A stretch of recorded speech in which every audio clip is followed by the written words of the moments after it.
So I'm Gary Seymour. I'm the director of the Crown Center for Middle East Studies. Thank you very much for joining us for our kickoff event on Arab public opinion and the Gaza war, a very topical subject given today's events. Before I turn things over to our moderator, who is Professor Ben-Josef Hirsch, who is an associate professor in politics and legal studies at Suffolk University and a non-resident fellow at the Crown Center. I want to encourage all of you to take a look at the Crown Center website. We have a very interesting set of topical, important, even controversial subjects that we'll be addressing in our seminar series this semester, including U.S.-Iran relations after the 12-day war, urban politics in Baghdad, and the development of labor in the oil industry in the Arabian Peninsula. So please join us in person or online when we do these events, and check our website for our Crown Conversations and policy briefs. There's a new one we've just put out by Shai Feldman on Israel's perfect storm in domestic politics. Again, another very topical and important subject, which I hope all of you will look at. I want to thank the staff of the Crown Center, Christina Chernyahivsky and Julio Marcon and Marilyn Horowitz for making arrangements for the food and this event. If those of you who are interested and you have a raffle ticket, stick around after the event and we'll be raffling a very nice, fancy Crown Center water bottle. So I'll now turn things over to Professor, turn things over to Michal to lead the discussion. Go ahead. Thank you, Gary. We are approaching the 2 years anniversary of the war in Gaza. The war, as Gary just mentioned, the reality seems to move faster than the analysis is able to catch up. Before we proceed, I would like to pause for a moment to acknowledge the humans, Palestinians and Israelis, victims of human rights violations and abuses, whose lives have been and will forever be affected by the horrific Hamas attack and the war in Gaza. Since October 7, according to Israeli news sources, 1,950 civilians and members of the Israeli security forces died, and 48 Israelis are still held in Gaza. According to the Palestinian Health Ministry in Gaza, 64,605 Palestinians died by IDF attacks since the beginning of the war. 399 died of malnutrition, including 140 children. According to the UN, the International Rescue Committee, and other international organizations and NGOs, there are mounting evidence of famine and widespread starvation in Gaza. When getting ready to today's panel, I reviewed several news outlets in order to see what I was writing about the effects of the war in Gaza. And I found statements like reshaping the Middle East in unexpected ways, and I quote, dramatic changes and radically transforming actors and their interests. And the examples that usually come by are the changes of the alliances, Iran using its axis of resistance, the regime change in Syria, Hezbollah changing its position in Lebanon, and the post-normalization. At the same time, other commentators highlight elements of continuity, the fragility of the PA and Palestinian fragmentation, the resilience or staying power of peace agreements in the Middle East, the one between Israel and Egypt, and the one between Israel and Jordan, and Israel regional deterrence as elements of continuity. Interestingly, what's common to all those analyses is their focus on the regional balance of power and on statements and behaviors of the elite, of the leaderships. Oftentimes, we pay less attention and know very less about how people in the Middle East view the current war in Gaza and what they would like to see as continued change or a continuity. In other words, we have two main questions for today's panel. In light of the ongoing war in Gaza, what elements of continuity and change do we see in Arab public opinion across the region? According to the and the second question, according to Arab public opinion, what, if at all, are the conditions under which would a bilateral Israeli-Palestinian or regional political settlement is possible?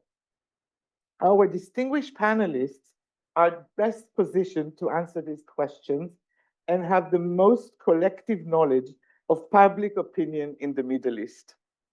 They work together and separately with the Arab Barometer, which is the first and the largest repository of public available data on the views of ordinary citizens across the region. And it provides surveys and research since 2006, as well as the Policy and Survey Research Center that has been researching and publishing polls of Israelis and Palestinians since 2000.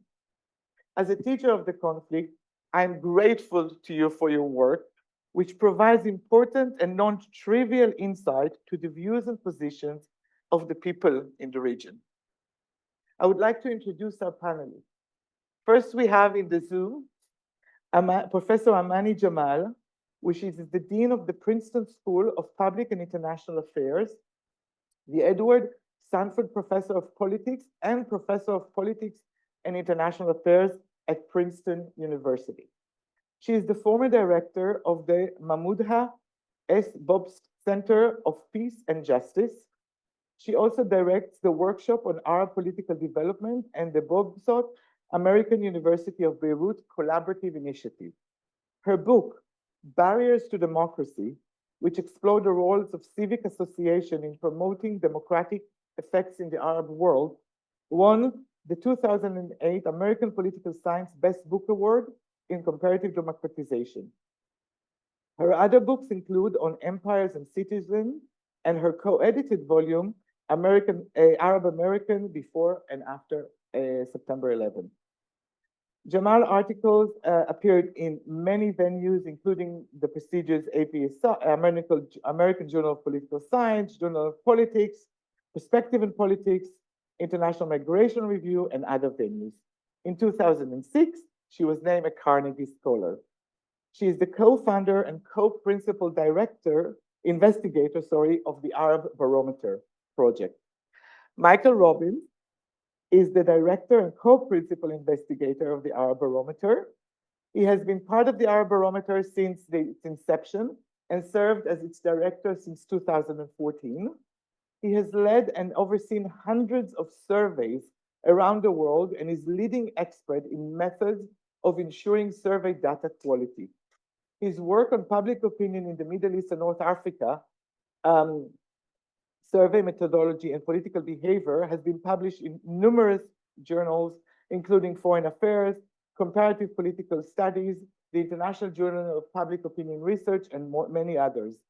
His analysis have been featured by major media outlets, including today, I believe, around the world, including the BBC, CNN, The Economist, Al Jazeera, New York Times, Washington Post, The Guardian, and the Times of London, Der Spiegel. He is also a member of the Council of Foreign Relations. And our final panelist is Khalil Shikaki, who is the director of the Palestinian Center for Policy and Survey Research in Ramallah, and a founding senior fellow at the Crown Center for Middle East Studies here at Brandeis. He is also a member of the steering committee of the Arab Barometer. He is a world-renowned expert on Palestinian public opinion and has conducted hundreds of public opinion polls among Palestinians and dozen joint ones of Palestinians and Israelis. He has taught at several Palestinian and American universities, including Al-Najaf University, Birzeit, University of Wisconsin, University of South Florida, University of Utah, University of Michigan, and Brandeis University. His publications include the book Arabs and Israelis, conflict and peacemaking in the Middle East, which is co-authored by other members of the Crown Center, Shai Feldman and Abed al-Munim Said Ali, and is the only textbook or the first textbook that teaches a joint narrative of the conflict. And he also published a book about public opinion in the Israel-Palestinian conflict, and most recently, Arabs and Israelis from October 7 to Peacemaking, a monograph reflecting on the insight of the textbook in the aftermath of October 7. So we definitely have a lot to learn from these panelists. And I just want to say before my first question that our panelists are committed here to explain. An explanation is never a justification, and let's remember that. I would ask if it's okay, Amaney, if I start with the first question to you. In order to assess continuity and change in public opinion, we need to first know what was the public opinion before the war in Gaza, the current war in Gaza. How do we study public opinion in general in the Arab world? What is the methodology, the goals? How is it different from studying public opinion in other places or in democracies? And what were the trends before October 7th? Thank you. Thank you so much, Michal. Such an honor to be with you. And I want to thank the Crown Center for organizing the event and everybody behind the scenes for putting this wonderful event together. It's nice to be back at the Crown Center.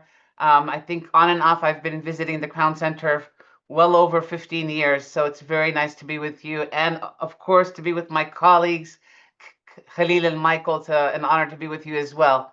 So thank you so much for the question. So I'll say a word about public opinion in the context of the Middle East and the work we've been doing on the Arab Barometer. A lot of the work is in collaboration with Khalil as well. And then I'll talk about the trends on support for a two-state solution before October 7th. So basically in the Arab Barometer, we have now been surveying ordinary citizens in the region, as you just pointed out, for over almost 2 decades now. We've conducted over 89 nationally representative surveys. We've interviewed over 125,000 personal interviews to date. So we are very proud of the work that we do in terms of capturing Arab public sentiment across the regions, across a number of cases, and then being able to do it across time. I can go on and on about the methodology and how we do this, but I will say that we have an outstanding set of partners. Khalil is one of them, but we have partners across the region. The work wouldn't be possible without their terrific work. I always like to say that in the Arab Middle East, we're working on the cutting edge in terms of sampling designs, in terms of ensuring that our surveys are representative of populations within countries, so that we're documenting and accurately portraying what and reporting on Arab public opinion. And we do it across time. Of course, Michael Robbins is also our director, and he's a survey expert and a methodologist, and has done tremendous work to advance the Arab Barometer as well. So very grateful to the wonderful team that we continue to work with and we've assembled across the region. So I'm happy to answer any questions about our methodology. But Michal, to answer your question in terms of how are we different, let's say, than other survey projects in Western democracies or in places that are less restrictive or less authoritarian. I mean, we have to navigate the terrain very carefully. We have multiple sort of concerns and considerations out there when we operate. We do not want to ever put any of our enumerators at risk. So we of course work in spaces where we are able to obtain government permission. Having said that, we remain very keen and diligent about not compromising the integrity of our surveys. We are nonpartisan, and if we feel that there are pressures to alter or change the questions and how we ask them, we sometimes would rather not even conduct those surveys. There have been instances where certain governments or entities have asked us to remove certain questions, and we've done that just so that we're able to move the surveys forward. But by and large, we work under difficult circumstances, but we're able to continue doing what we do. Part of it is that we preserve the anonymity of our respondents, and we take extraordinary measures to continue to keep the identity of our respondents for all these years concealed. And so that's worked really well. The Arab Barometer is well recognized in the region. Our networks are well recognized, and I'm happy to report that even after all of these years, despite all of the tumultuous events over the last 2 decades, our response rates across the region remain very, very high. In some areas, we have a response rate of over 70%, which is unheard of in Western democracies these days. So I'm happy to talk more about our work and our methodology. But we do track data across time. So this is a good bridge into the question you asked me about, well, where was Arab public opinion before October 7th, right? And it's hard. I think I have about 10 minutes left. So I sort of want to give you that snapshot of data on where the Arab public stood, where the Palestinian public stood, and try to sort of contextualize those results in terms of where the region was in terms of the lack of progress towards a two-state solution. So by and large, I would say that from our data, the two-state solution, a Palestinian state that exists alongside an Israeli state, where both states are autonomous and have their own integrity and are built side by side with peace treaties and collaboration, remains the most sort of viable option in terms of thinking about a resolution to the Palestinian-Israeli conflict. And this is not something that only sort of longstanding policy in the West, longstanding policy and position of the United Nations, longstanding policy of the United States and Western Europe. This is the longstanding policy recommendation and preference of Arab publics. And I would also say the Israeli public until very recently. So I don't do Israeli public opinion. I know Khalil has worked a lot more on that. He could speak to that. But I do want to say that we keep our eye on what's going on in terms of Israeli public opinion as well. So our last round of surveys was right before and during October 7th. Typically, we have a 6-month arc in terms of when we conduct our surveys. So we had begun surveying in many Arab countries. We were surveying in Gaza right before October 7th in Gaza and in the West Bank at the time. And we're surveying in many different Arab countries even after October 7th. So we sort of have these before and after snapshots in the region. I can answer more questions about that in the Q&A. But in terms of the two-state solution, in all Arab countries, with the exception of Lebanon, the support for a two-state solution is above 50%. So majorities of Arab citizens across the region support a two-state solution. In Lebanon, a plurality of citizens, approximately 38%, well over a third, support a two-state solution. Lebanon is a little bit trickier because you have the Iran connection, Hezbollah and whatnot, and we can talk about that. But nevertheless, support for this two-state solution was the highest group of people. And by and large, there was a sentiment in the region that normalization with the state of Israel could not proceed without a resolution to the Palestinian-Israeli conflict, and the resolution being a two-state solution. So what does this imply? It implies that if we were able to figure out the two-state solution and get a two-state solution done, and I know everybody in the audience is going to say, is it feasible in this day and age? We'll come back to that, but let's just go back to at least the long-standing policies that if we can get to a two-state solution, normalization with Israel will come next for the entire region, which is very much in line with the Saudi peace plan of 2002 and the Saudi peace plan that's on the table today. So that's the first thing that I wanted to highlight. Now, for all the talk, and it's disappointing to me to sometimes listen to the rhetoric in the media, or at least among some pundits, where they say, well, if we move to a two-state solution now, we're rewarding Hamas. Why should we reward Hamas with a two-state solution? I kind of think Where is the historical context behind that statement? Because Hamas emerged and grew out with the conviction initially that it was going to thwart the two-state solution. It was not on board the two-state solution.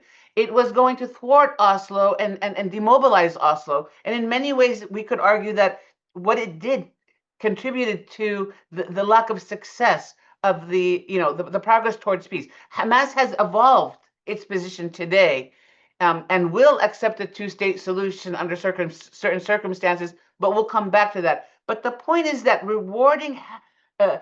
agreeing to the contours of a two-state solution by no means is rewarding Hamas. It is basically giving Palestinians their right of self-determination, of dignity, of human rights to a full state. And then that should lead the path to normalization. So I wanted to say that point as well. Then we get to, well, do Palestinians themselves want a two-state solution? Are Palestinians bent on the destruction of the state of Israel?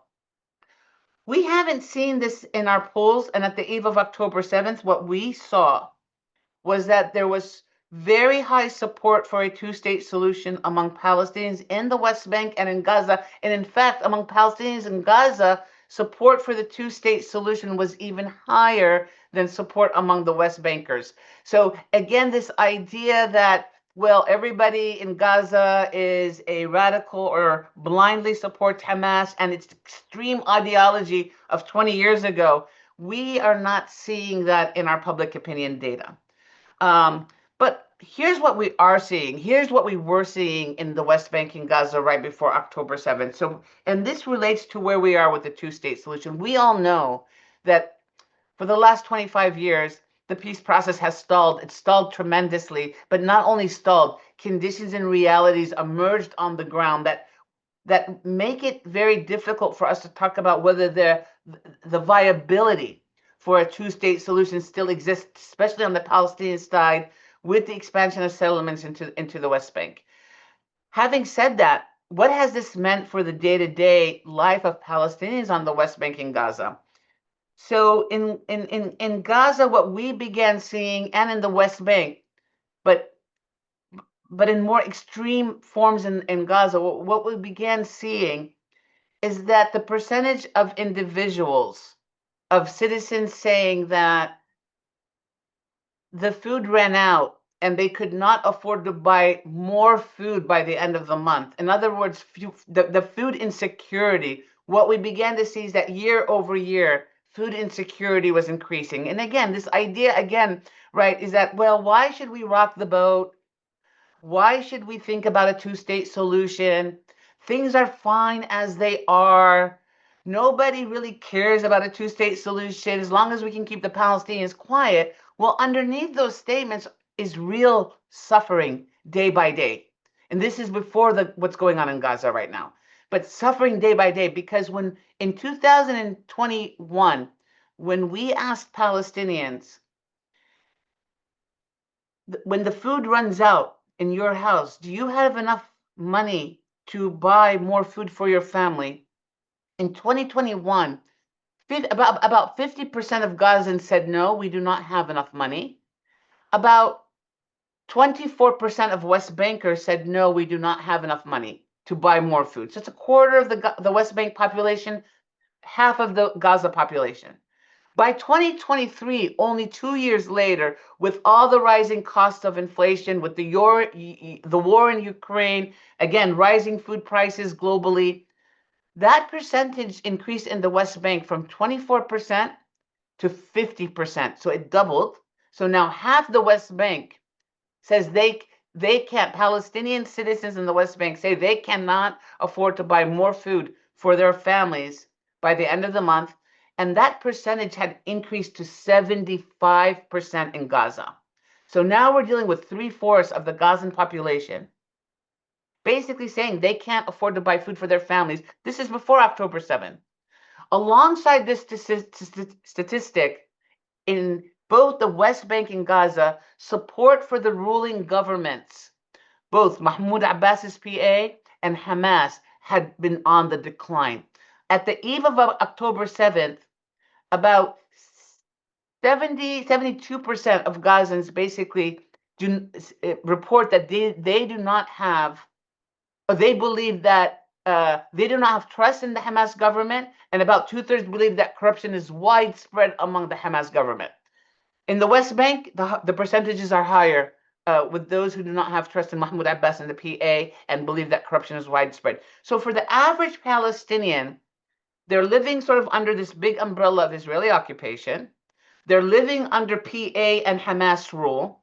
Their everyday living conditions are deteriorating.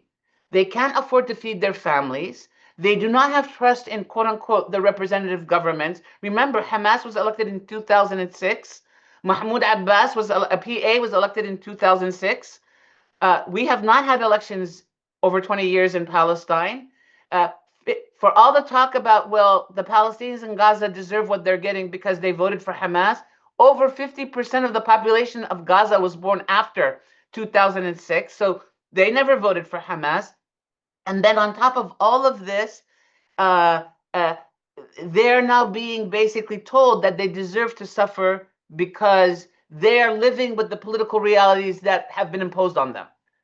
So that's where, when you get into our data and start thinking about ordinary citizen experiences in this current political moment, this is what stands out with the Palestinian-Israeli conflict. So I took a macro level, went down to the micro. Happy to come back in Q&A. Thank you so much. Thank you so much, Professor Jamal. So we know what happened on October 6th, how it looked like on October 6th. Michael, can you walk us through what and how much has changed since, because you did surveys since? And if you can talk exactly the themes, the two-state solution, normalization, legitimacy of their own leadership. Thank you.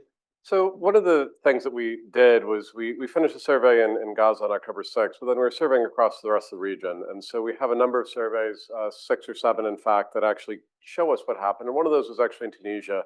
And so I'll start there simply because that was a survey we had 3 weeks before October 7th and 3 weeks after. And we could see the immediate changes, which I think gives insight into what we see coming in the other countries later. And so what initially we saw was a significant changes in Tunisia about a number of things. And one was the peace process. What we saw initially was that there was widespread support for the two-state solution. Then the immediate aftermath, we saw an increase in support for basically what was a military solution, that there was an anger that came, I think, with the initial Israeli response to what happened on October 7th, and this idea that this military response may be working. We saw this initial increase. However, that's not what we saw in the other countries afterwards. In the other countries, what immediately came was actually an increase in support for the two-state solution. Those that actually had, like in Morocco, we saw a rise. In other countries, we saw a rise. That essentially, as there was cooler heads prevailing, as this had sunk in, what the implications of this were, that there really was no answer except the two-state. And so even as there was anger towards Israel, there's also realism that the only way to giving dignity to the Palestinians, which is what we really see happening, is that people across the region want dignity for the Palestinians, that this is coming through the two-state. So we saw an increase in support for the two-state. At the same time, we saw a different trend for normalization. And so support for normalization was never strong across the region. That there are countries like Jordan, Egypt that have long had a peace agreement with Israel. In those countries, we actually see very, very low support. There is a cold peace. And this is really what the Abraham Accords were designed in theory to do, was bring a warmer peace. You saw what happened with the UAE and with Israel. There was this desire to have a closer engagement and not repeat kind of mistakes as people thought of it, of the cold peace that happened before. However, what we saw was that initially there was optimism. So 2 of the states that we surveyed in 2022, Morocco and Sudan, we actually had agreements that were made with Israel. And we saw support for that. In Sudan, 39% of people said, yes, we support this. In Morocco, 31%, that's not a majority. It's not a high percentage, but it is significantly higher than anywhere else. Everywhere else is about 1 in 10. And so you saw this, but what particularly was the educated classes. So those who had a higher level education, and Sudan recognized that being taken off the state-sponsored terrorism list was an advantage. In Morocco, the recognition of the US of Western Sahara was also an advantage. And so people, I think, realized that they realized there was a trade-off here. And so there was at least some idea that this was a good deal for both of the citizens of the countries, particularly amongst those who are more politically aware, most likely. However, what we then saw in Morocco, unfortunately, with the civil war in Sudan, we were not able to go back to Sudan. But Morocco, we saw plummeting. So basically, Morocco now looks like everywhere else, that after October 7th, the 31% has declined to 13%. We're not seeing the differences there, that basically about 1 in 10, again, in Morocco see this. So support for normalization was initially there. There was an opportunity, but that has essentially receded back after October 7th to be where it is with other countries in the region. What about the role of the United States? What are some views about the role of the United States? What's amazing about the United States is I think, Joe Biden makes the famous statement, we're, I'm failing on the term right now, but we're in lockstep with Israel, basically, that we have ironclad support for Israel in the days after October 7th. And I think that really came through to the region, that I think that the region was very frustrated with the United States. And one of the things we saw in Tunisia, again, going back to that, because we have in the days after, that prior to October 7th, 40% of Tunisians said they had a positive view of the United States. By October 27th, that had fallen to 10%. You're seeing a 1.5 decline day by day as the bombs essentially start falling in Gaza. There is an immediate reaction. And it wasn't our survey, but Pew went back about 8 or 9 months later, and they still saw it at that level. I wish we had the data to see kind of how that transpired, and just for empirical research to understand how public opinion changes. But essentially, Tunisia didn't change after that point. That was where it bottomed out, based on other research we've seen. However, what we saw in other countries was essentially this decline, but there was one exception, which was Morocco. And so in Morocco, what we saw was actually a slight increase in support for the United States. It went up by 5 points during that same period. And at the time we were doing the survey, there was actually a visit by a senior State Department official reaffirming that support for Western Sahara remained. And so there was this sense that Moroccans are looking at this situation and saying that, even though what's happening in Gaza is taking place, we're still looking at this. So there is kind of this idea that the United States actions matter. And so in a way, the way it was looked at across the region, we see in Lebanon, we see in places as far afield as Mauritania, double-digit decreases in support for the United States as a result of October 7th, essentially. In general, if you had to do in general, how much, if there is a general trend, how much does the public in the Middle East care about the Palestinians? I'm going to say that one of the questions that came in advance from the people on the Zoom was, how come there's no much mass protests in the Middle East in support of the Palestinians? So everything that we see in the data is that this has really shifted the region very dramatically, that the people care deeply about the Palestinian cause, and it really is a motivating factor. In fact, one of the things that we get from some of the teams, we always talk with the teams as they go out, they used to always say to us, please don't ask about this, because sometimes it leads to this just this outburst of emotion that comes from people across the region. And so they said it's just something that kind of disrupts the interview because people feel so tangibly about that. And I think there was this question, and it was being asked, has the region, do they not care about the Palestinian cause anymore? I mean, that's just nothing to be closer to the truth with what we're seeing, particularly in these shifts after October 7th. We're seeing shifts that I've never seen before in the region. I mean, particularly losing 30 points in Tunisia over 20 days in support for the United States. I mean, you can really see the feelings there. And this also expands more broadly because you do see this happening with China, that initially there wasn't increased support for China. China sat on the sidelines, but there is this logic that my enemy's enemy is my friend. And if the United States is the enemy of the United States is China, we do see this increase for support for China. And it's across the board. I mean, on almost everything we see this change.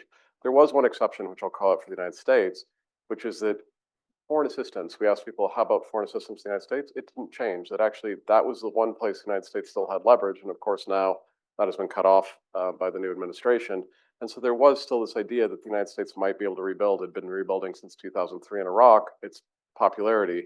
And essentially this reverted it back to those same levels. And some of the tools are there. But people do care. And I think the question about protests keeps coming up again and again.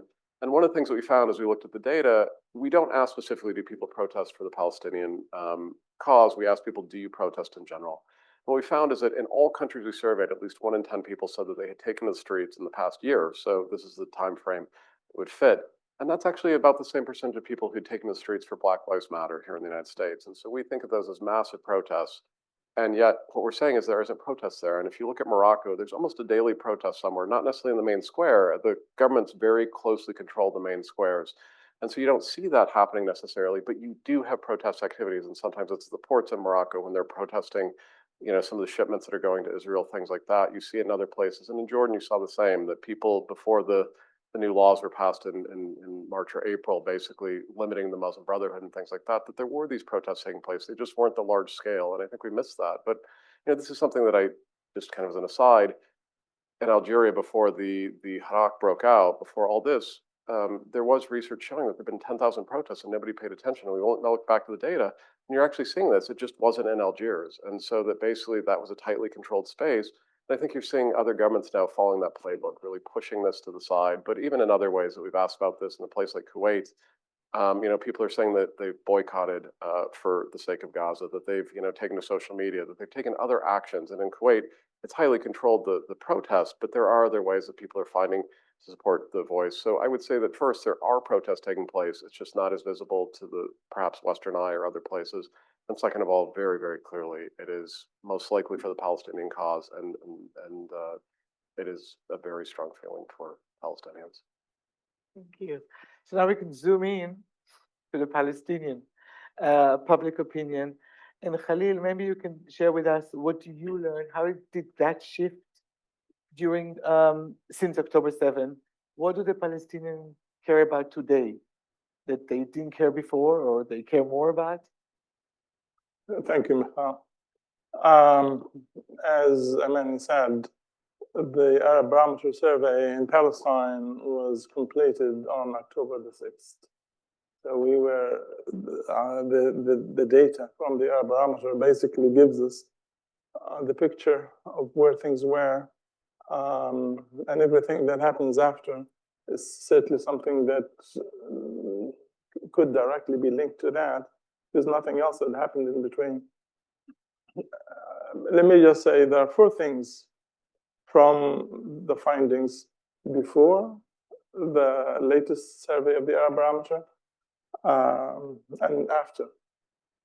What is clear is that if we look, and this is something that Amaney has also touched on, the support for Hamas in Gaza and in the West Bank was declining. It was declining in our surveys for a while.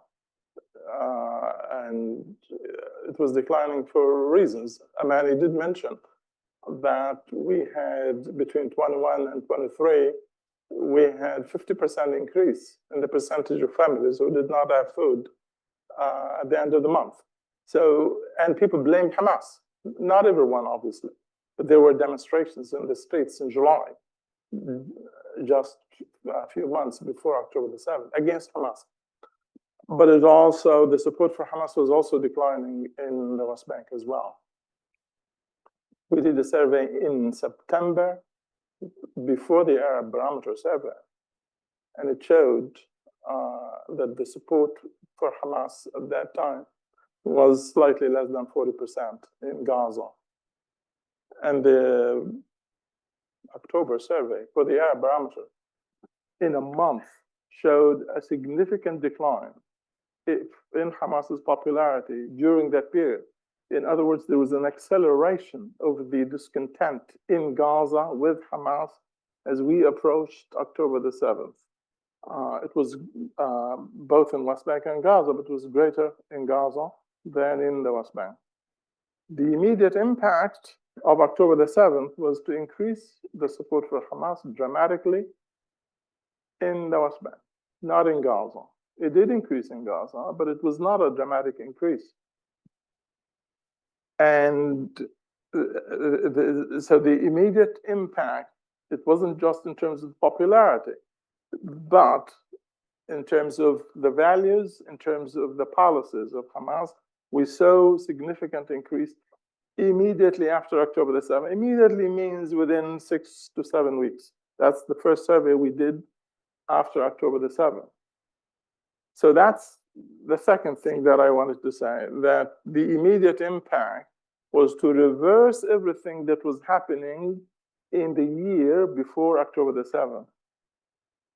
Then I can point out to the latest surveys. The latest surveys are the ones that the one that we have done was in May, and they are now showing the opposite. So there is a much greater decline in support for Hamas today. We are essentially going back to that moment just before October the 7th, when Hamas's popularity was plummeting. We're exactly at that point in Gaza, not in the West Bank. we are still higher in the West Bank. It is much lower than what it was immediately after October the 7th.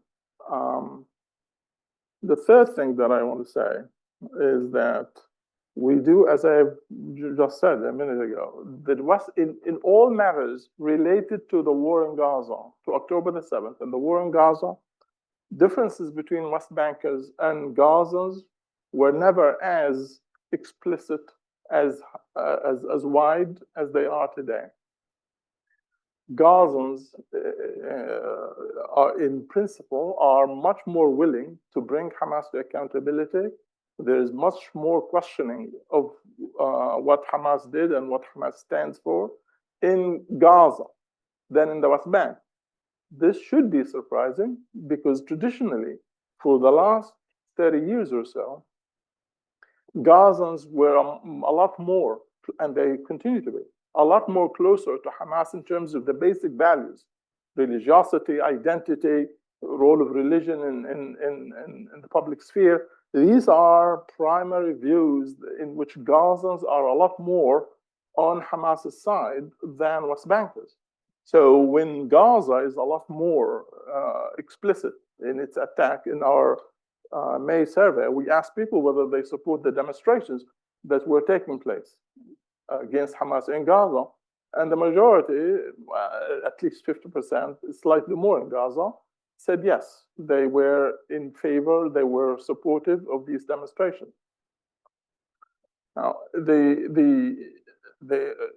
on the two-state solution that Amaney has addressed, there's a difference. The survey, the Arab Barometer survey, asks about the two-state solution within the context of the 1967 borders. So the question explicitly defined the two-state solution as such.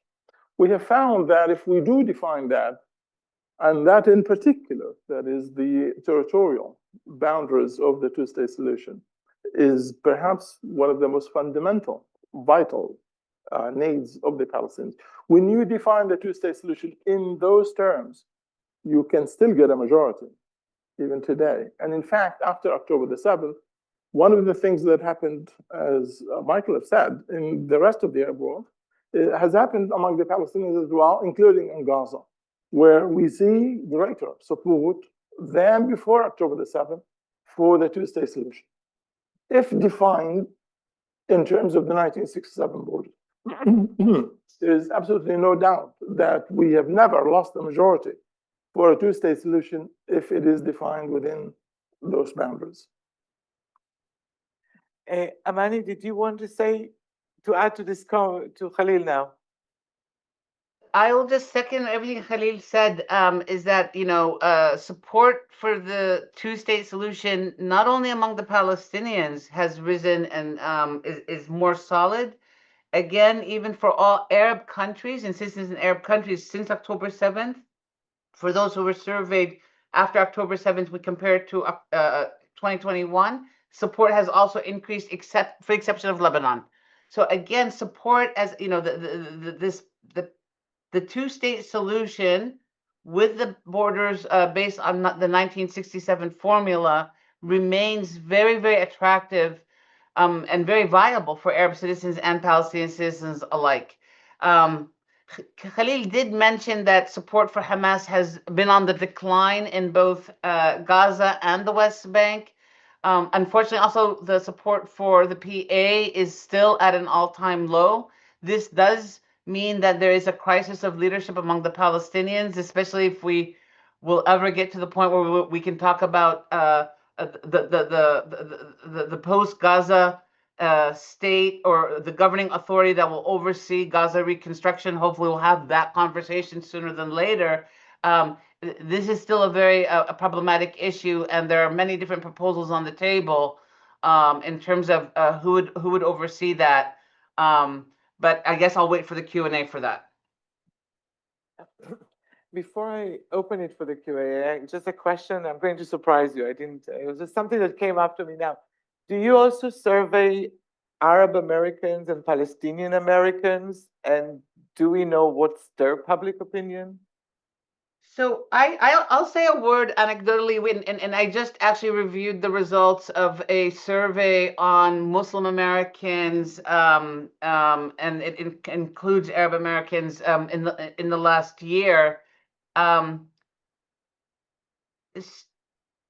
we were surprised to learn that across the U.S., although support for Kamala or for the Democratic Party, Kamala Harris remained pretty constant. About 50% of Muslims did vote for Kamala Harris. A growing percentage voted for Donald Trump.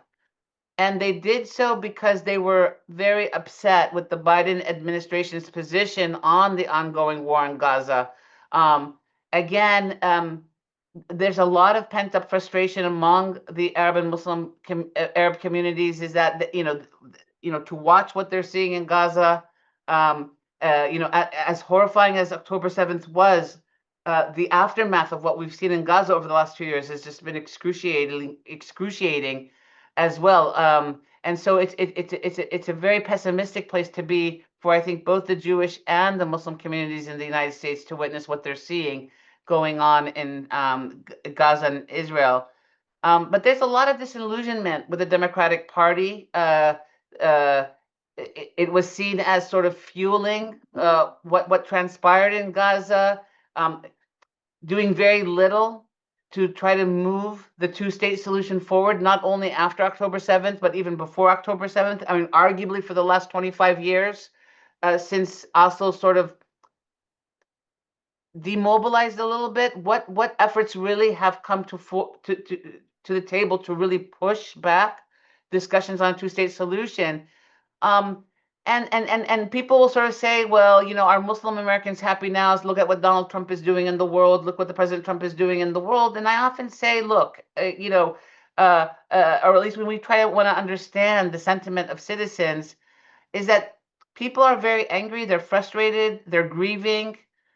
They've seen a lot, and for us to come back and tell them that, well, they're on top of it, well, they're irrational voters, I don't think that that's the right response. I think as academics and as social scientists, we need to understand what motivated people to vote for, to move off of the Democratic Party and vote for Donald Trump, when even despite his history of sometimes of not necessarily being a very close friend of the Muslim community, or holding the foreign policy interests of Arab and Muslim states as a high priority, one needs to question, well, why did people feel so disgruntled by the Democratic Party and vote for Trump? Thank you for that. Shall we take some more questions from the audience? And then, yeah. Can you come to the mic, please? The people in the Zoom will hear as well.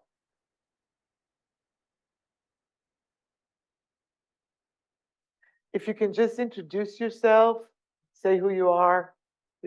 Hello, I'm Yotam. I'm a first-year undergrad. This is mostly a question for Khalil, I think, but also for the rest of the panelists. I understand the populations you're surveying are Israeli, Palestinian, Arab, but I'm also very interested in the opinions of those populations as compared to particularly on the American left, I think.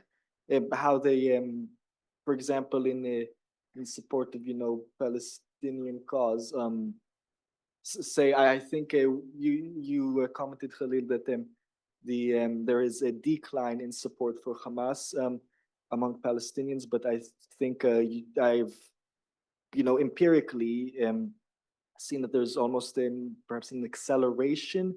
It's not a large overall population, but there's an acceleration in support for Hamas among some American leftists. So I was just wondering how those the character of opinions among the populations all of you have surveyed compared to those Americans, particularly the American left wing. Do you do surveys in the US? No. We don't. So do you want to take this question, or do you feel like you don't have the data? I can answer the question about the Palestinians, and keep in mind we're talking about Palestinians who live in the West Bank and Gaza. That does not include Israeli Arabs. This is just for Palestinians who live under the Israeli occupation. support for Hamas has been essentially an outcome of sharing its values and religiosity, mostly, but as I said earlier, in terms of identity, as well as the role of religion. However, Hamas had two more advantages that has allowed it, for example, to win the elections in 2006. These are the parliamentary elections for Palestinians living in the West Bank and Gaza. One is that it is incorruptible, that when it comes to issues of corruption, that the nationalists were accused of, that Hamas would not be as corrupt. The Arab Barometer survey that we are now talking about, the last Arab Barometer survey that was conducted just before October the 7th, showed 70% of Gazans saying Hamas authority in Gaza was corrupt. This is a tremendous change, and this is before October the 7th. Now, obviously, what Amaney said about the standing of the Palestinian Authority is absolutely important, because in that same survey, almost 95% of Palestinians said the Palestinian Authority was corrupt. So between 70 and 95, you can see that the standing of the Palestinian Authority was much worse than the standing of Hamas, which had already suffered considerably as a result of its control over Gaza. So on this issue, where Hamas had an advantage, that advantage was slipping away by October the 7th. The second advantage that Hamas had was that as long as the peace process was not moving forward, in other words, as long as diplomacy and negotiations was not functioning, was not working, Hamas could present an alternative to the Palestinians. Palestinians' primary goal has been, continues to be, end of Israeli occupation. When Oslo came, Oslo promised that this can be done through diplomacy and negotiations. The overwhelming majority of the Palestinians supported diplomacy and negotiations. And if you supported diplomacy and negotiations as the means of ending Israeli occupation, reaching a two-state solution, then you did not support violence. When diplomacy and negotiations was no longer seen as viable, people started to turn to Hamas.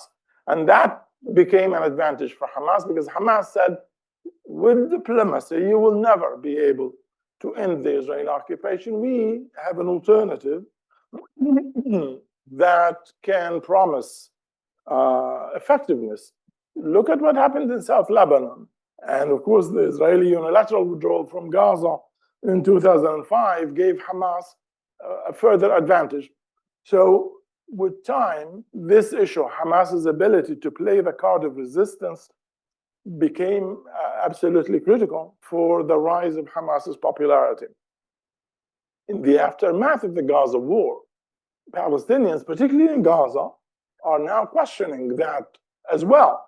So if people started to question the corruption advantage, they are now also questioning the resistance advantage. So who is now remaining in support of Hamas?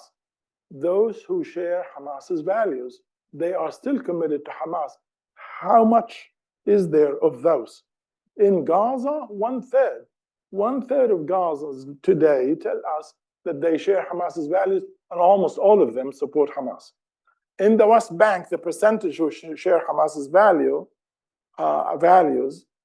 is probably half of those in Gaza, so close to 20% or so. But the West Bankers are still influenced by Hamas's narrative about resistance, so there is more support in the West Bank for Hamas, even among those who do not share Hamas's values. And that's where Hamas still has an advantage in the West Bank, although the support for Hamas today in the West Bank is lower than the support for Hamas in Gaza, which, as I said, is the place where Hamas has lost both the advantage in terms of corruption and in terms of the support for resistance. Hamas gains and loses depending, therefore, on good governance. If there is good governance among the nationalists, the Palestinian Authority, that is, then Hamas loses. And secondly, by the prospect for peace.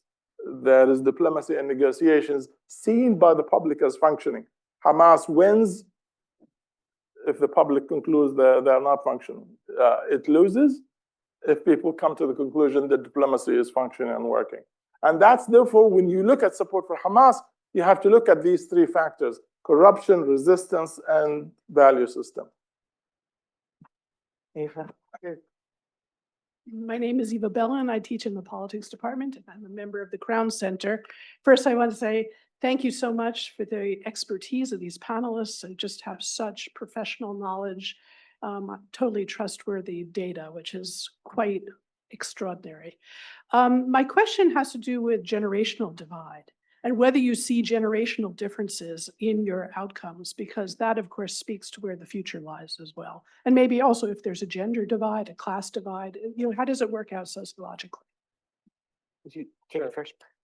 One of the things that we've been thinking about through this entire piece is exactly the question that you've asked here about the gender, or sorry, the age divide in particular. Think about what does the future hold. And one of the questions was, is there really a difference? Do younger people who weren't necessarily raised in the throes of conflict are looking at this have a different view? And what we are actually seeing is that it isn't so much there. I mean, partly because the numbers are so low. Israel still is very, very lowly rated on a number of different ways that we can measure that. And so in some ways it's hard. In one place where we asked, do you have a favorable view of Israel in Tunisia? It was 1%. I mean, it's essentially, there's not a ability to have a real divide at that point. And so in other ways, what we've looked at with things like normalization, the two-state, we aren't necessarily seeing the divide generally across the board. That on the whole, youth, those which we would say 18 to 29 in our surveys, aren't necessarily all that different. But there is a bit of a difference, and potentially, to get to your kind of question about how are people formulating ideas, the fact that youth are on social media, I think, is really something that may change how people are thinking about this. That the older generation really isn't as engaged. And if you're seeing the images, which I've come across, and certainly I've talked with friends and seen some on, that have been sent across WhatsApp or whatever else, and the images, I think, are just much more constant for the younger generation. So I do think that even if they weren't necessarily brought up in a period where this was front and center across the region, it is something that would be very hard to overcome with what has been seen in those social media feeds. And that's one of the things we've looked at, is certainly more youth are getting their news from social media, from the internet. And I think that is, if the future of this, if the hope is for peace, it is going to be something that's hard to overcome, I think, in that sense. In terms of other divides and gender divides, we have seen some differences on normalization slightly. I think some of that may actually be a covariate with education, but generally that men are more educated in much of the region, particularly in the older generations. And so some of that, I think, may be related to that, men having slightly different views. But again, I think it would probably wash out with education if you looked at it in that sense. So we aren't necessarily seeing some of the demographic divide you might expect or one might think. And that was one of the mysteries we actually had, because it seems like there would likely be bigger gaps. And there aren't necessarily. It does seem that there is generally a view held across much. I just want to say something about where the Palestinians are and where the data from previous Arab Barometer surveys showed similar trends among the Arab youth. And three things in particular. One is that the younger generation, 18, say to 29, is the least religious of all age groups. Kids that age are usually, in terms of percentages, half religious than their parents and grandparents. That leads, I'm not going to make a causal relationship, but there is a strong correlation then between this and the second thing, where we see youth different, that they are a lot more liberal in both political and social matters than their parents and grandparents. This would apply, for example, to things that their parents and grandparents would not accept related to women and women's rights, particularly in politics. Can women be as good leaders as men? And thirdly, where we see also similarities among Palestinians and Arabs in general, is in the level of discontent with governance in their countries, where this level of which is extremely high among the youth leads the youth to also want to immigrate and leave the country. So this is also higher among the Palestinians, just as it is among youth in the rest of the Arab world. We definitely have more questions than we have time, but let's do it brief. Hello, my name is Ava Shaw. I am a senior with a minor in Near Eastern Judaic Studies. First of all, I'm curious about how you're getting all of the data about resistance to Hamas when they have such a strong authoritarian and repressive regime.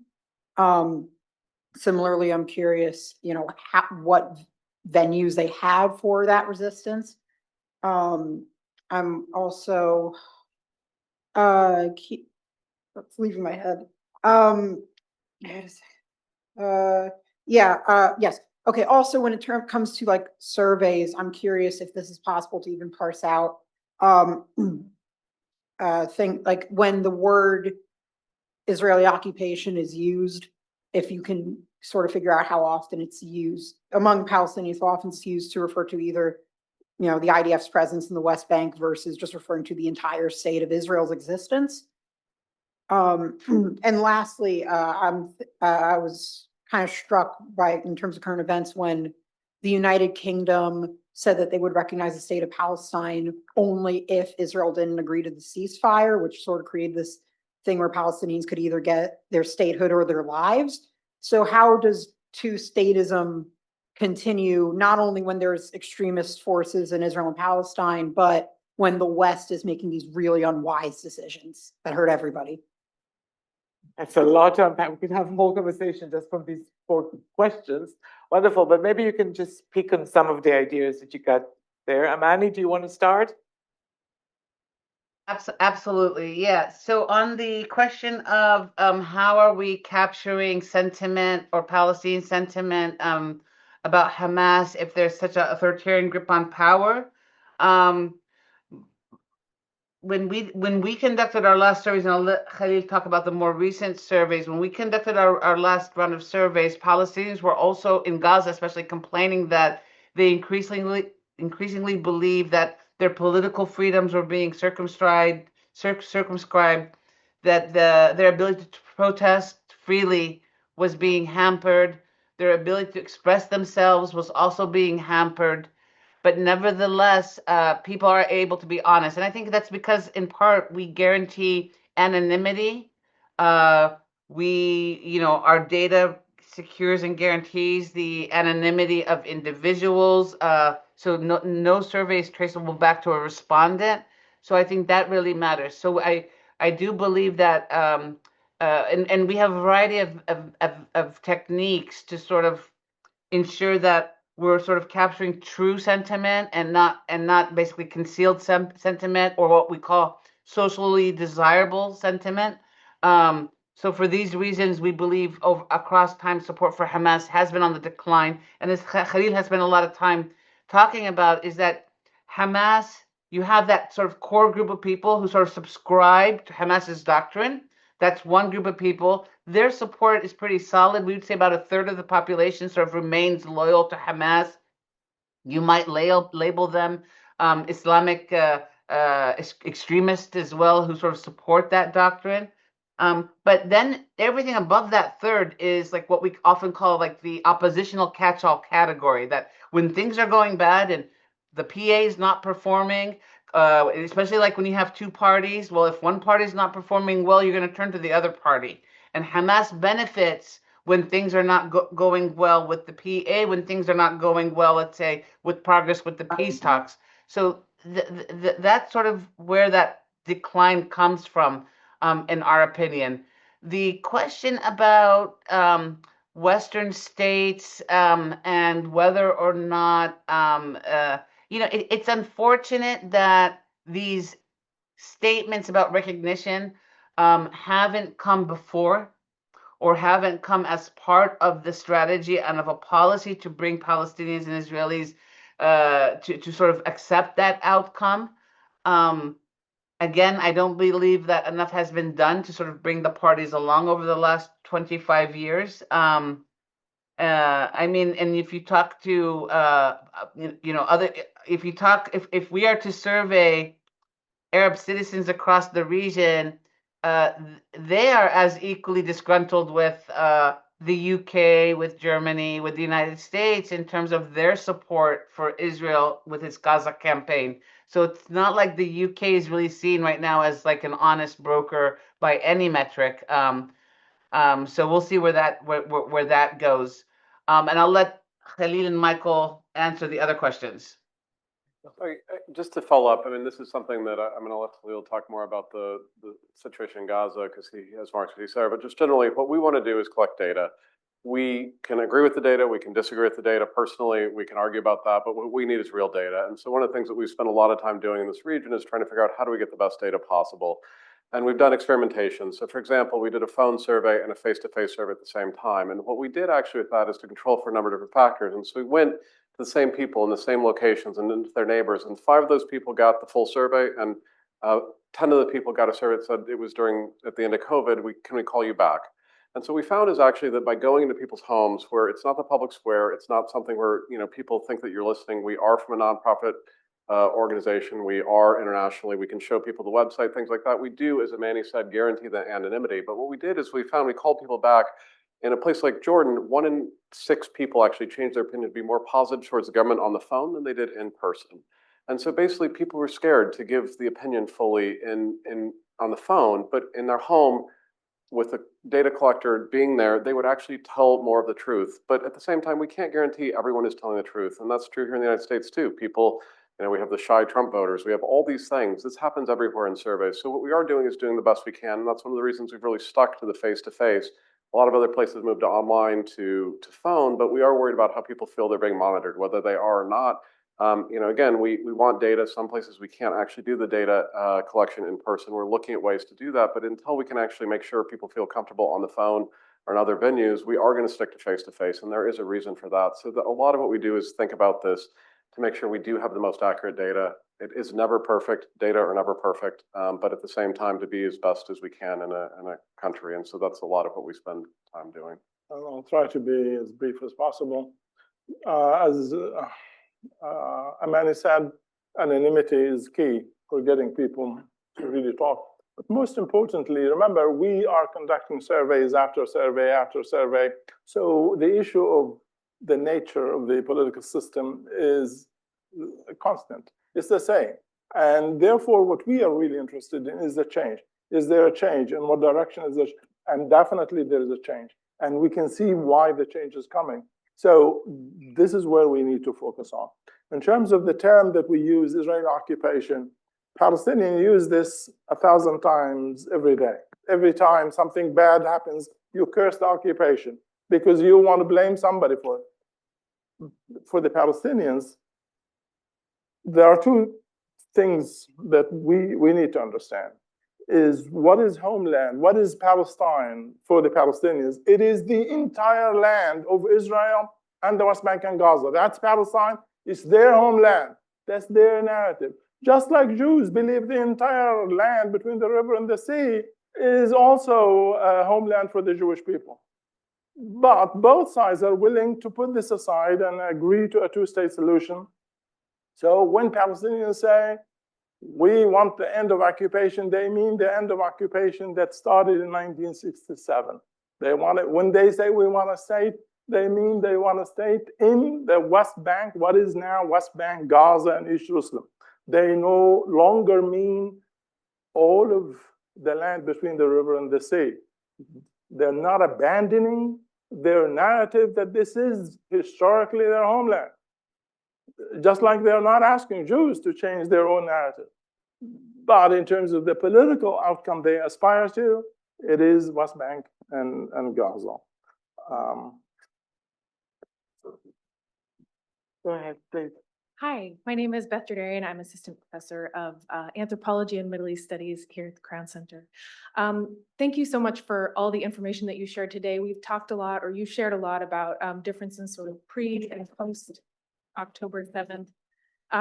My question is about some of these other attacks that have happened in the interim. So for example, there have been incursions into Lebanon, as well as a strike on Iran. Today, there was a strike on Doha. Have these changed? Have you seen these change the numbers at all? And if so, what might we expect to see in the coming weeks after this very recent attack today? Thank you so much. Michael, we can start. Sure. So unfortunately, we have actually not been back in the field as part of the barometer since that time, and there's been other things coming out. We haven't really seen things that we would necessarily compare in directly. The good news is we actually are fielding actually over the barometer right now, so we will have findings coming out shortly on that.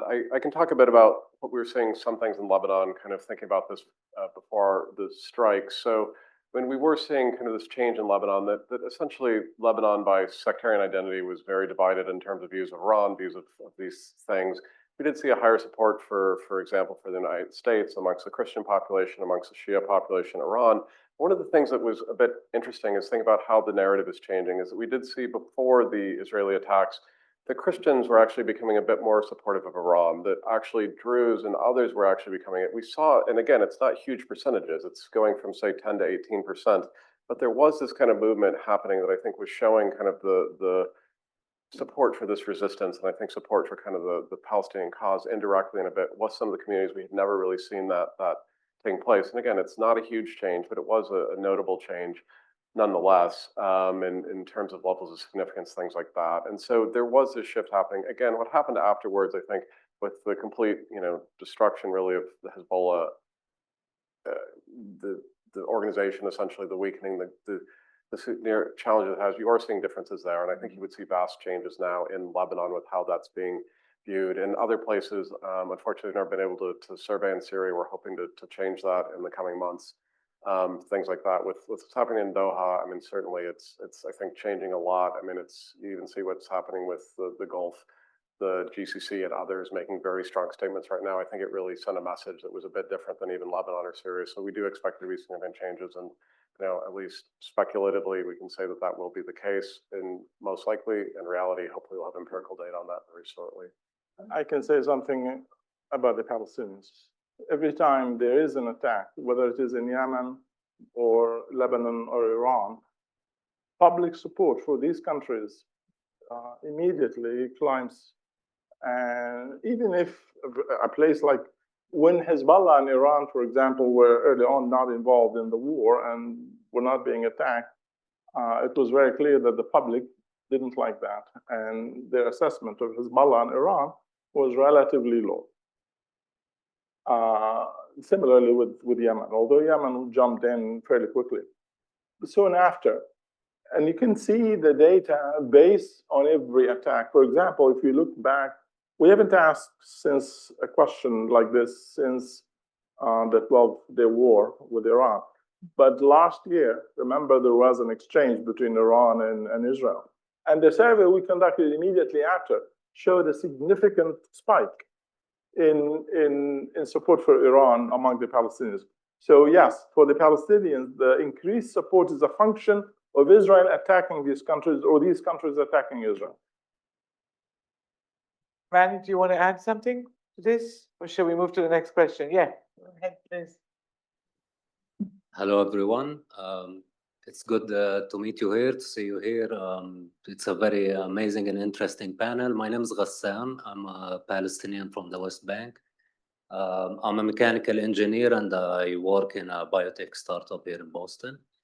I would like to ask Amaney a question regarding the point that you raised earlier about the Palestinian state being, or the recognition of Palestinian state being a gift to Hamas. And I can speak as a Palestinian, something that I understood since I was a kid, something that I thought, something all Palestinian understands, like doesn't matter the fraction or the political party, that there is asymmetry of power. And what I've been seeing, I grew up during the Intifada, I've seen this war, all these points of conflict and war between the Palestinians and Israeli, it have been a political strategy for Palestinian party to show that asymmetry of power, doing a political program, advocating for a Palestinian state, advocating for justice. It seems like the world doesn't react to this. We are standing in a time right now where France and the UK are more interested in the recognition of the Palestinian state right now. And it seems to me that the world is indifferent or paralyzed to recognize the state of Palestine without that manifestation of asymmetry of power, which means I am asking a question. Does the European Union and the United States require actually to see more Palestinian casualties in order for them to recognize the Palestinian state? And how can we actually get out of that risk from showing that as a gift to Hamas? Because that's their political problem. Thank you, Ghassan, for that. So I'll say, like, if you look at the first major effort towards a two-state solution, at least in my generation, I think, Ghassan, you and I I grew up in the first Intifada in the West Bank. It came after that first Intifada, where the first Intifada, which was for those of you who remember, was much more grassroots. It was more or less a non-violent revolution or protest against Israeli occupation, as Khalil said, occupation meaning West Bank and Gaza, and the images circulating to the world at the time of basically this is what where the Israeli crackdown on Palestinians in the West Bank and Gaza at the time. Hamas was not a major political force at all. It was actually sort of non-existent in 1987, 88, 89. The crackdown which resulted in the arrest of Palestinian youth writ large across the border, like 6-year-olds, 8-year-olds, 10-year-olds, 13-year-olds. These images, and then of the IDF responding by breaking bones of stone throwers. These images hurt the morale not only of the Israelis and the IDF itself, but also were very painful for the West to watch.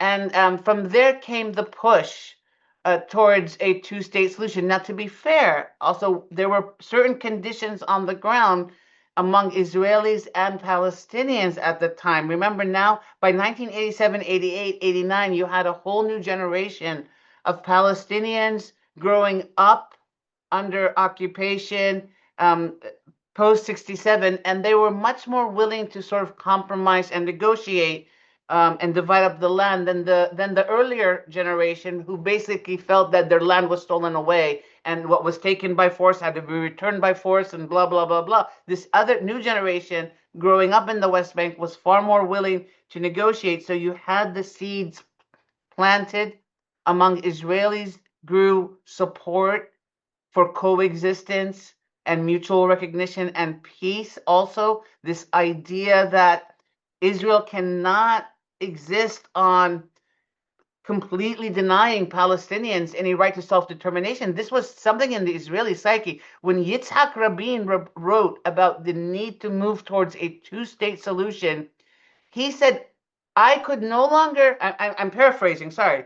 So and for those of you in the audience who study Israeli history will correct me if I get this wrong, but Yitzhak Rabin wrote, he could no longer look at Israeli mothers and tell them in honesty and with a conscience that he was sending their children, the soldiers, to do noble work in the West Bank if they were going to be chasing little kids and breaking their bones. That this is not what the Israeli military was designed to do. It was not the noble act of statesmen and military, and he no longer wanted to take Israel down that path. And he realized then that the only way to sort of make sure that Israel was on the right path is to enter into these negotiations. And that realization had also come to the Palestinians, especially in the West Bank. Maybe not with the Palestinians who were in exile, the PLO in exile. I think they had to come along. But to your point, Ghassan, that first major effort and push came after the first Intifada. The second Intifada, unfortunately, derailed all of this. And it wasn't only because that Intifada was more violent, it was also because you had a leadership in Israel with Sharon and others who were not interested in a two-state solution as well. So that was all pushing everybody away from a two-state solution. And then we haven't heard much about a two-state solution until Gaza, until recently, and what we're seeing in Gaza. And it is sad. It is very sad that, like, oh well, the guilt of the West, now that they're seeing what's transpired in Gaza, is, well, oh, now it's time to recognize a two-state solution. You know, you have to ask yourselves, well, what has been done? to lay the foundations for a two-state solution. It's not simply that, oh, we go to the United Nations, we recognize the Palestinian state, and oops, you're going to have a Palestinian state. Like, where is that state going to be in the West Bank right now? You know, where you have settlements all across the West Bank. So this still requires, see what's happening, Ghassan and everyone, is that there's no stronger supporter to a two-state solution than myself. But once you recognize a two-state solution, you're going to need a governing Palestinian authority to oversee what that state will look like. And if everybody's saying it's not going to be the PA and it's not going to be Hamas, and we know it's not going to be Hamas, then what will that look like? Well, we need some level of self-determination to be able, or the Palestinians need that level of self-determination to be able to build their own state. There has to be some sort of transitional government, and nobody wants to have that discussion or conversation. So those are the I would be more optimistic about this discussion if at least we were dealing with the real essential issues on the ground right now. But Ghassan, yes, it's unfortunate that the two-state solution only comes up after tragedy, rather than as a policy that should have been enacted, right? Should have been enacted because it would have been better for both the Israelis and the Palestinians on both sides and for the region. You know, having a region where you have full normalization with the Palestinians and with the Israelis is far better than being in a region where, you know, these rockets are flying all across the region, where the children of the region are hiding and trying to avoid rockets falling on their head, whatever country they are. We need to be able, the world needs to be able to do better than what they've produced. I'm going to take my position as the moderator and do a last round of one question to bring it back to the surveys. What surprised you the most in the data, or what gives you optimism in the data? We'll start with you, Michael. So I do think that one of the really interesting things we've seen throughout is that there is a pragmatism that I think is not necessarily thought about in more broadly. And so, for example, when we have these very low ratings in Jordan and Egypt, we also ask, you know, is it necessary to deal with kind of Israel, or to, you know, have security arrangements and other things? There is a sense of this pragmatism. And I think that pragmatism that comes out of realizing that Israel exists, that even if it's not necessarily what people want across the region, that it is something that needs to be addressed, does allow for some ability to have a future, even in this light of this. And I think the fact that we brought up before, the two-state solution, it is the only solution that would actually settle this, I think, in the long run. And so if that's the case, we do see that support coming there. And despite the tragedy, despite the anger, despite everything else, there is at least a sense of the Arab publics, I think, if that dignity were brought to the Palestinian cause, would look to move past this in the name of that. So I do think we see that throughout very consistently in the surveys. Khalil?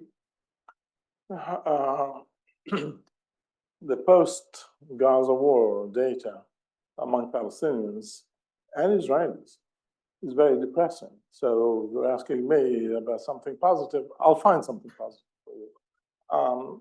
But it is very depressing. The level of dehumanization that we see from Israelis and Palestinians towards the other side is almost complete.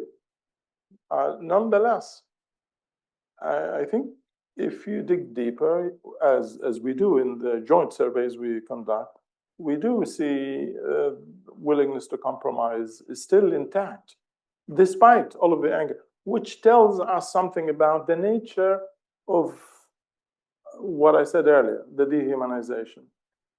And it means that this is coming out of the pain and the suffering. It is not as a result of some sort of psychological, ideological transformation for Palestinians or Israelis, but it is a reflection of the anger and the frustration.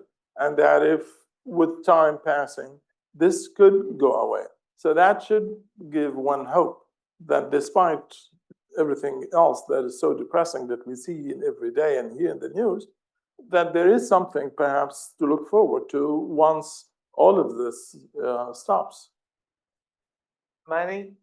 I'll just say a word about public opinion, and I won't go on for a long time, I promise. But the point is that oftentimes I'm in conversations where people say, oh, well, what can we do? Clearly the populations hate each other. They want to kill each other. They cannot coexist. Our data shows systematically that there is an appetite for coexistence and a peaceful resolution to this conflict. We also know this data existed on the in the Israeli side, not in recent years, but in recent polls, we're beginning to see more of that. And again, I'm not an expert on Israeli poll, but I do watch it, so that there is increasing support there for a peaceful resolution. And so it's not that the societies are not willing to live in peace. I do believe we don't have the right leaderships. And it's not only the Palestinian and the Israeli leaderships. I mean, on the West Bank, you know, the PA will often say that it has been waiting for peace, but in the meantime, it's lost its own credibility and legitimacy among its own people. But also the world leaders, right? Peace is not easy. It's not going to just come organically and end up as a solution. Everybody has to work on it and push this forward as a paradigm. And don't point fingers at children who are not born and say, well, they're not going to live with each other. Let's give them a better future. Thank you so much. So I encourage everyone to go visit the Arab Barometer website and the Center for Policy and Research website. Everything is available, the surveys, the data, and you can learn a lot from them. And we managed to finish with some hope. So I think that's remarkable, given what's happening even just today. Thank you. Thank you, Michal. Thank you, our speakers. That was remarkable.